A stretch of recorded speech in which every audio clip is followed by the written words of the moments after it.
Dr. Adam Hamawy, thank you for hosting us here at your clinic. You've been to multiple conflict zones prior to Gaza. You've been to Iraq, you've been to Bosnia. Can you describe to us how those experiences compare to what you witnessed in Gaza? Every conflict zone is horrible. I mean, you see basically death and destruction. You see horrendous wounds, and it's just really it's just mankind being at their worst.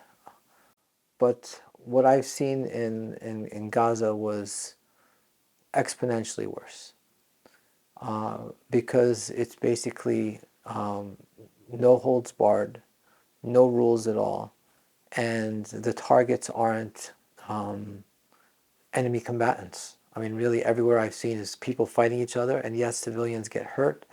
There's always civilian casualties, and it's always horrible.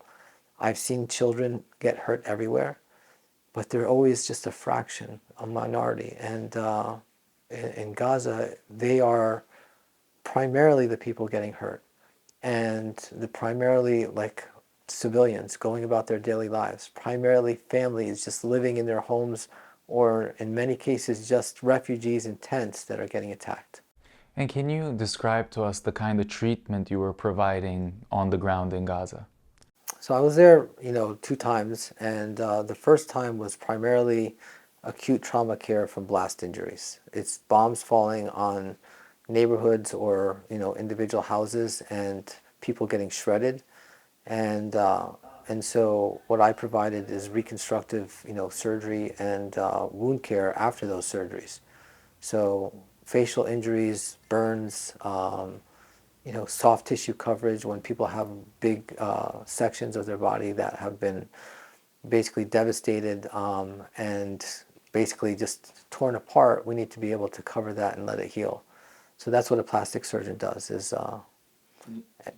Yeah, and in previous conflict zones, you kind of witnessed this, but the scale this time is unprecedented, right? So how was it dealing it with on this scale? It's overwhelming. It is overwhelming for everyone that's there. Mass casualties in the past, where I was in other places, you would get maybe 6 people at a time, 7 people at a time.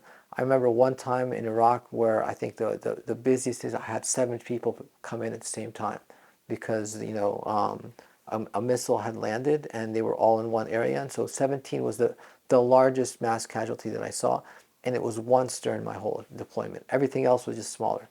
Here, every day, you are getting mass casualties every day, and sometimes you have multiple mass casualties a day, and the numbers are like, these aren't just families, they're families in their whole neighborhoods. I think the scale of the weapons that are being used is much more than the small missiles that were being fired, or a mortar, or even the IEDs that were in Iraq.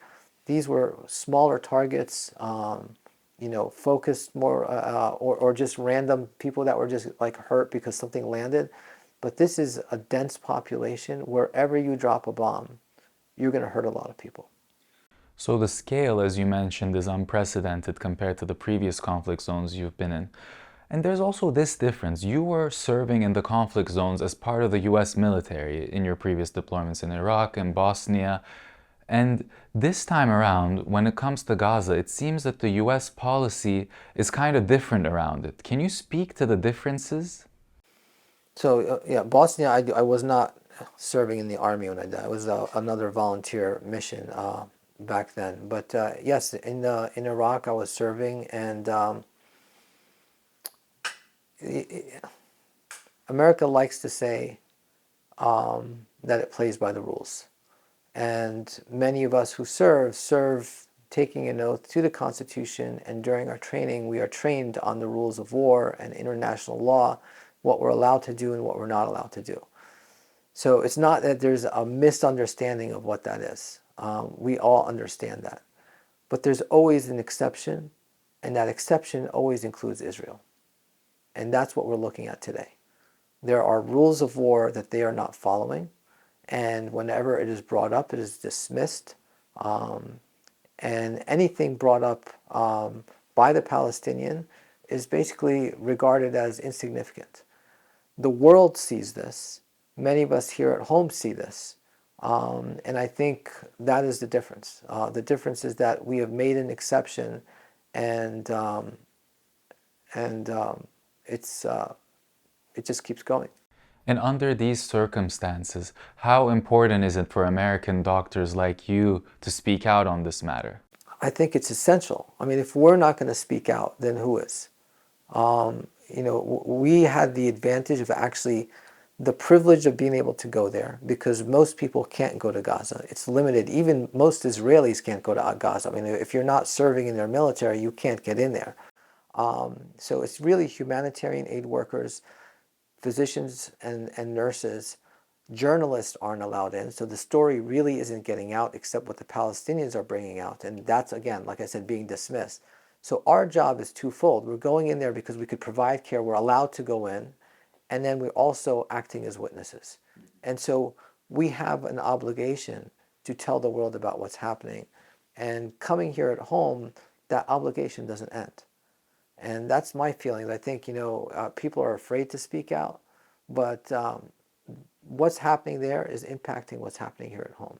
We see our rights being infringed on a little bit at a time. This didn't start just with Trump. This actually started before the elections, when the Palestinian voices were being suppressed and everyone was supporting them. And now it's grown and everyone's wondering what happened. Well, that's what happens when you suppress speech and you try to silence people. It only gets worse. So we all have to speak up. So you've mentioned that there are many who are worried to speak out, but you've been certainly at home acting as a witness to what you witnessed. Do you have any worries about any repercussions personally?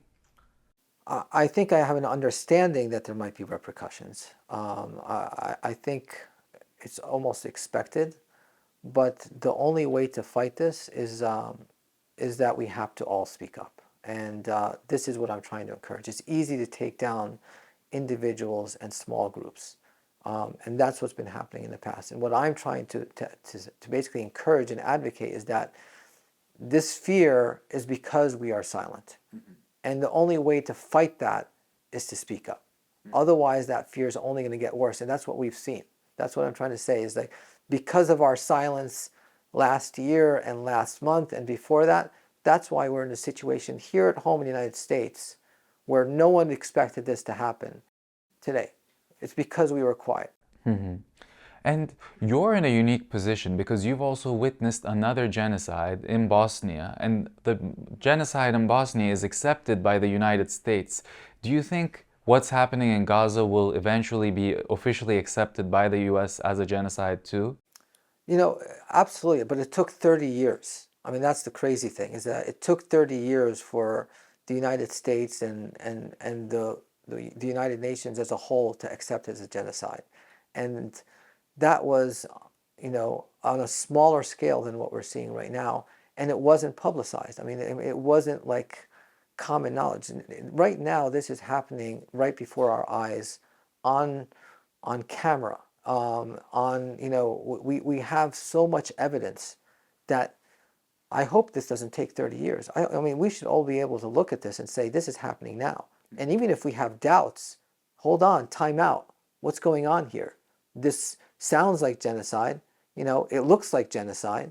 People are crying out genocide. We've had all these organizations and international, monitors. Everyone's basically saying that that's the case. It should at least cause pause to take a look and see if that's really happening. Unfortunately, that's not what's occurring. People are just ignoring it. Has anyone, upon your return, reached out to you in the US from the government to ask you about what you witnessed there? I have met with various people from Capitol Hill, from the Senate and from the House of Representatives. I've met with the prior administrations, some people from the State Department. So yes, I've had interactions with the government, but the government is big and it doesn't talk to each other, and there's different factions, and it's causing problems here at home and abroad as well. And on a personal level, you've been to many conflict zones, but you've mentioned how this one was unprecedented. After being there twice, how do you come back to your normal life here, and how do you go about your normal life? What kind of impact does that have on you? It is life changing. It's hard to come back and try to, again, see my regular patients here, go back and be like, with your family and not, remember these images that are imprinted in our brains now after being there. So you speak to my family, I live and breathe what I've seen there. I think we are blessed with what we have, our safety, our privilege at home, and just to be human, we have to do something, and so it's really consumed my Yeah. life. Yeah.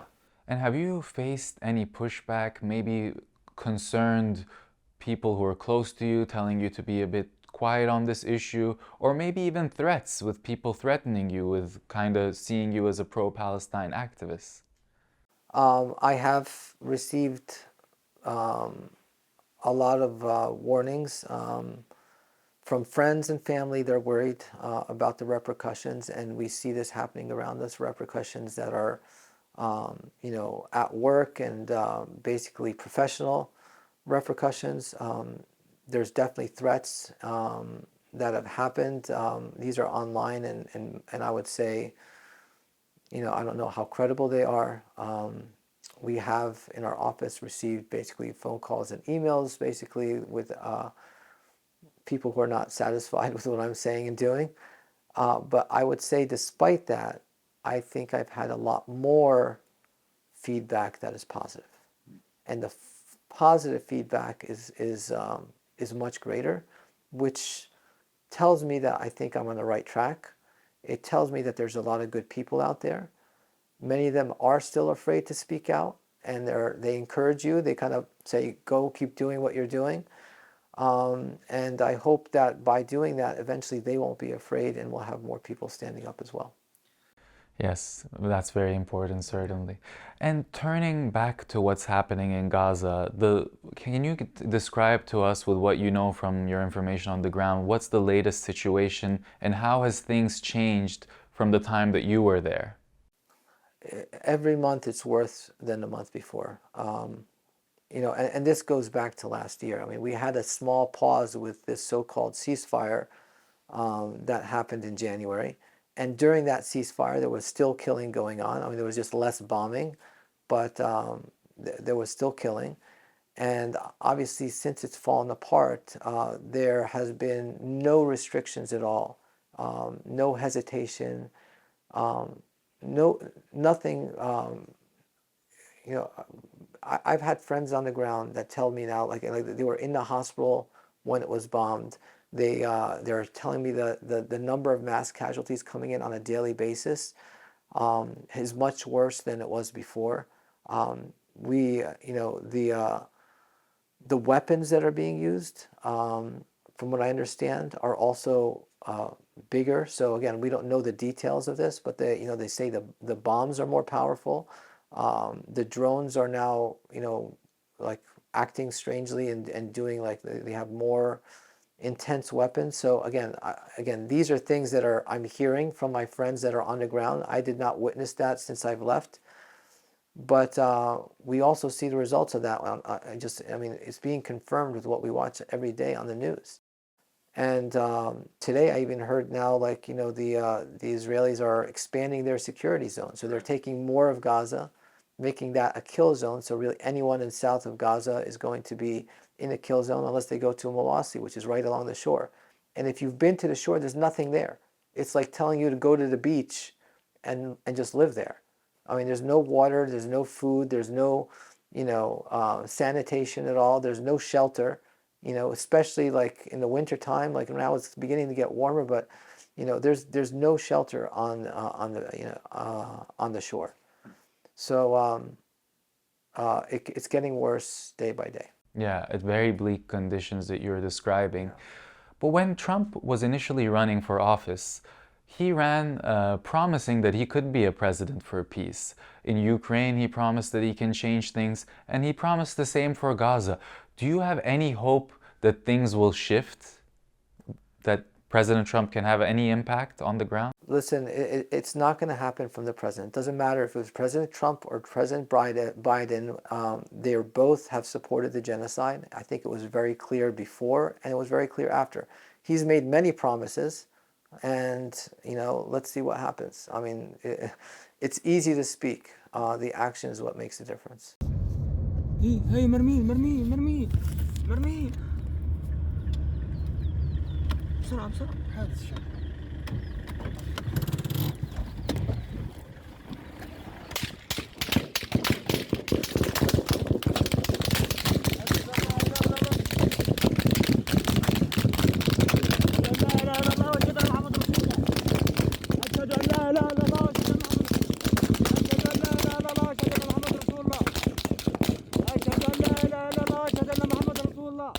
So recently, once again, we've witnessed paramedics being striked and images of them burning alive. Can you describe, as a paramedic who's been there, the kind of conditions that paramedics have to work under? So basically the paramedics there and the physicians are on the front lines. They've been a target since day one. Many of these paramedics that actually go to retrieve patients, they go under fire, and they go really directly to an area that has been bombed, and the Israelis have a tactic where they'll bomb someplace and then they'll wait and then they'll bomb it again, knowing that the aid workers will go there. So they have a very dangerous job there, and they are basically the only visible I guess like uniformed force that goes out there to kind of help people. So for Israel, they've been using that as an excuse, saying that they are basically members from Hamas, which clearly is not the case. I mean, you have basically hundreds of international workers that have gone in and out, and they tell you that the hospitals, the EMTs, the ambulances, they are not being used for any nefarious means at all. There's no weapons in there, there's no weapons, no command posts, and yet they've been targeted. And so why are they getting targeted? That's the question. Why are the journalists getting targeted? It's basically a tactic to get the Palestinians out. If you scare the people away, if they know that you have no doctors, no nurses, there's no way that they're going to get help, that's a way for them to continue their ethnic cleansing. Mm-hmm. And the doctors have been speaking up, and that's why they're targets. Yeah, and would you say that American doctors, when they're on the ground, they have more protection? I think we have the illusion that we have a protection, and I think we feel that way, although there's nowhere safe in Gaza. And I think the Palestinians themselves tend to feel reassured when there's not just American doctors, but foreign doctors, thinking that the fact that they're present and close by, that the Israelis might hold back a little bit. Mm-hmm. But we see that's not always the case. Mm-hmm. I mean, we had the World's Kitchen, again, they weren't doctors, but they were, again, humanitarian workers that have been killed.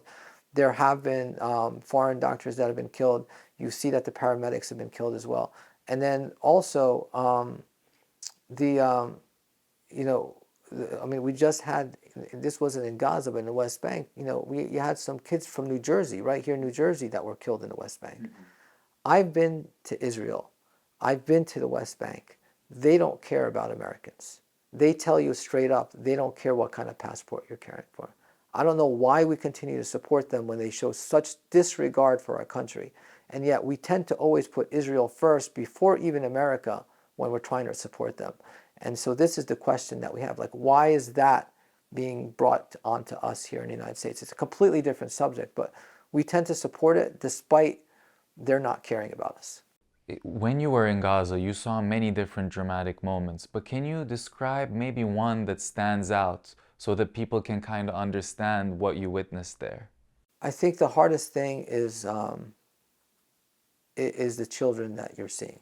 I think the dramatic moment is that when I walk into the emergency room, and this is one of the last days that I was there, is you walked in and there's screaming, there's crying. Another family is in there. That family is majority children. The mother is behind a curtain while there's about 5 or 6 people taking care of her. There's blood on the floor. There's a few kids on the floor over here. And everyone's gathered in little groups and they're just crying and screaming. And then on a bed by himself is another child. That child must be about 2 years old, actually probably less because he wasn't like, he's just basically a baby. So, and he's screaming and screaming and screaming. And he's peppered with little tiny shrapnel. But no one is with him. And the reason no one is with him is that he's the least injured of everyone there. That's Gaza for you. It's just disaster after disaster and just, children and families that are just being the targets of all this. And having witnessed this horror, coming back here and seeing US politicians saying that Hamas is responsible for what's happening in Gaza and kind of just repeating the same talking points, how does that make you feel? I mean, if anyone believes that, I mean, your logic is just flawed, okay?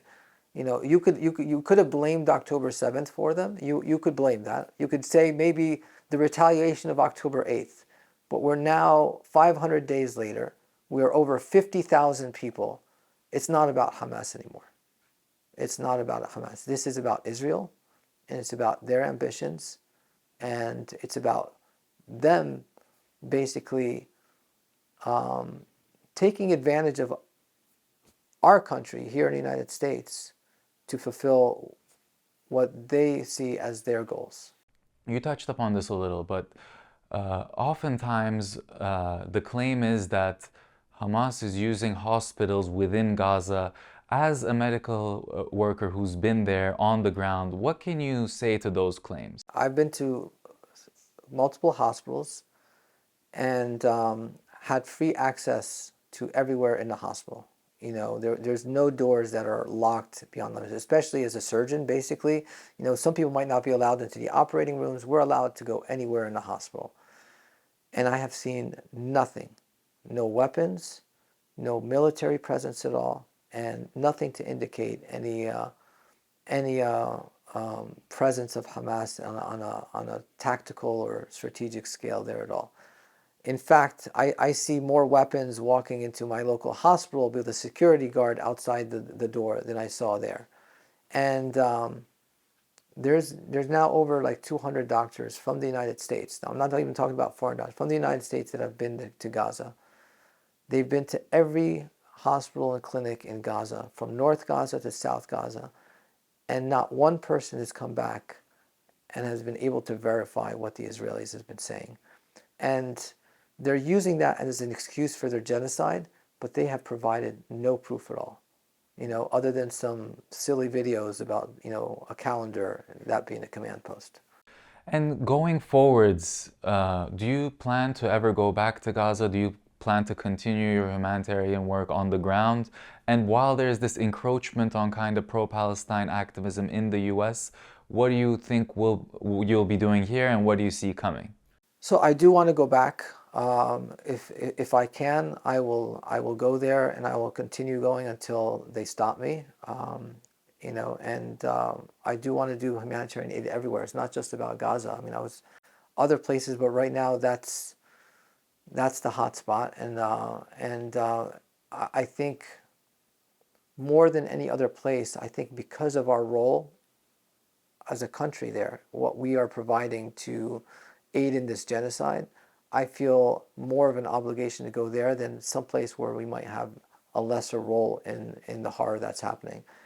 And then at home, I think we just need to I need to continue to speak up, continue to advocate, hopefully convince some of our government officials to have the courage to stand up and speak the truth. Unfortunately, many of them have fallen under the influence of the Israeli lobby. It is about money, but there are a few that can look beyond that. And so I hope those few will grow. And last week we have 15 senators that voted against providing arms to Israel. Hopefully that turns to 51, and it's just a matter of time. So one more question is that to other doctors or health workers who want to go to Gaza, what are the kind of processes you have to go through to be deployed to a conflict zone? It's very difficult right now because of the limitations. The numbers have actually dramatically decreased over the last 2 or 3 months. First they started restricting what doctors could carry. Now they're actually restricting the doctors and nurses. And so the first step is to try to find an organization that's allowed to go. And there's very few also because Israel has banned most of them. And if you could get on the team, you have to actually go to Jordan and be right there for the border, and then you hope for that Israelis will allow you in. And so currently almost half the teams are being eliminated before they can even enter. So it's even when you get on a team, you have no guarantee of getting in.